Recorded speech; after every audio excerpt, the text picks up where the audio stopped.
ସାଙ୍ଗ ମାନେ ଆମର ଆମ ଗାଁରୁ ଆମ ଗାଁ ପିଲା ସବୁ ଆସିଛନ୍ତି।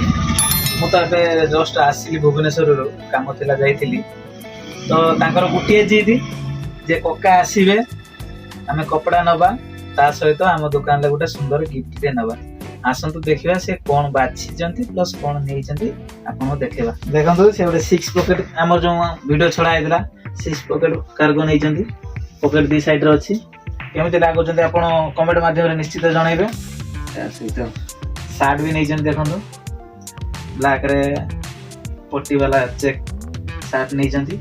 ତେଣୁ ଯେମିତି କୁହାଯାଇଥିଲା ଆମର ୟୁଟ୍ୟୁବ ଦେଖିକି ଯଦି ଗୋଟେ ସ୍କ୍ରିନ୍ ସଟ୍ ନେଇକି ଆସିଛନ୍ତି ୟୁଟ୍ୟୁବ ମାଧ୍ୟମରେ ଆମ ଦୋକାନକୁ ଆସିଛନ୍ତି, ଆମ ତରଫରୁ ଗୋଟେ ଗିଫ୍ଟ ଦିଆଯିବ।